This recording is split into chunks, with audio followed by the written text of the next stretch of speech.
Perform করার যে ক্ষুধাটা থাকে আমার কাছে মনে হয় টিমের জন্য অনেক ভালো। পারফরমেন্সটা ভালোভাবে শো করার জন্য এবং সবাই এন্ড অফ দ্য ডে টিমেরও রেজাল্ট হবে। অবশ্যই ভালো লাগছে।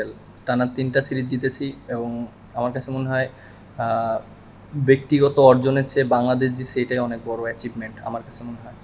হ্যাঁ, অবশ্যই শান্ত যেভাবে ব্যাটিং করেছে এটা আসলে আমরা সবসময় ওর কাছ থেকে এরকমই আশা করি।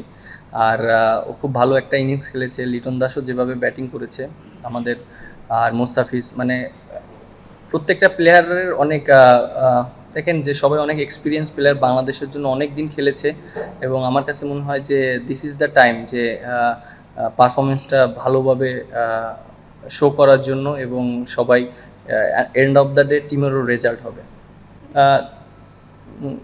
দেখেন যে আমরা কিন্তু অনেক টুর্নামেন্ট খেলতে যাই।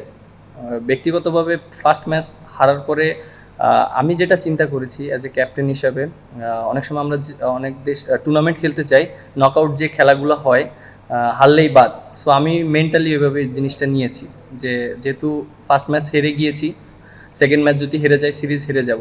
সো এটা আমাদের জন্য একটা অপরচুনিটি যে এটা যদি জিততে পারি তাহলে হয়তো আর একটা অপরচুনিটি হবে। সো আমি ওইভাবেই চিন্তা করেছি।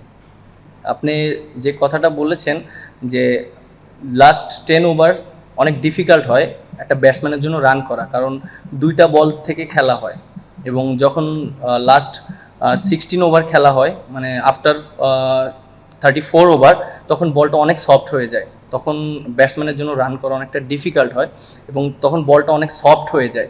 সো বোলাররা অনেক অ্যাডভান্টেজ পায়, তখন বাউন্ডারির অপশন অনেক কমে যায়। সো আমার কাছে মনে হয় যে যদি বেশি অ্যাটাকিং মুডে খেলা যায় তখন হয়তো উইকেটটা বেশি পড়ার চান্স থাকে। সো আমার কাছে মনে হয় ওইখানে উইকেটটা রেখে রানটা কন্টেন্ট করাটা খুবই ইম্পর্টেন্ট এবং এটা বলের জন্য এই জিনিসটা হয়। লাস্ট কয়েকটা সিরিজ ধরে এইভাবেই হয়েছে। এখানে আমাদের পেস ইউনিটটা অনেক ভালো বোলিং করছে, শুধু আজকে না, লাস্ট যদি আপনি 3-4 বছর কনসিস্টেন্ট পারফর্ম দেখেন আমাদের পেস ইউনিটটা অনেক ভালো করছে এবং আমরা অনেক ম্যাচ জিতেছি। এরকম আপনি দেশেও দেখেন, দেশের বাইরেও আমরা অনেক ম্যাচ জিতেছি। আমরা সাউথ আফ্রিকাকে হারিয়েছি, পেস ইউনিট অনেক ভালো ছিল। আমার কাছে মনে হয় একটা টিমের যদি পেস ইউনিট ভালো থাকে তাহলে টিমের মোমেন্টাম চেঞ্জ হয়ে যায় এবং ব্যাটসম্যানরাও যদি ফর্মে থাকে। আমার কাছে মনে হয় যে আমাদের টিমের ভিতরে এখন পেস ইউনিট এবং ব্যাটসম্যানরা আছে যারা এক্সপিরিয়েন্স প্লেয়ার, দুইটা সমন্বয় যদি ভালো করতে পারি তাহলে টিম ভালো রেজাল্ট করবে। একটা প্লেয়ারের জন্য অনেক ডিফিকাল্ট, অনেক দিন পর যখন ইন্টারন্যাশনাল ম্যাচ খেলে।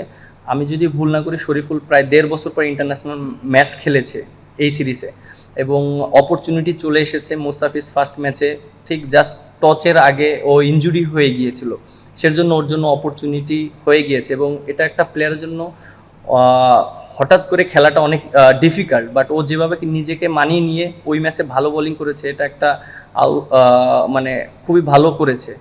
আর অ্যাট দ্য সেম টাইম 3 ম্যাচই কনসিস্টেন্ট পারফর্ম করেছে এবং সবার ভিতরে যদি এরকম পারফর্ম করতে থাকে এবং সবার ভিতরে যদি ওই ইটা থাকে, পারফর্ম করার যে ক্ষুধাটা থাকে, আমার কাছে মনে হয় টিমের জন্য অনেক ভালো।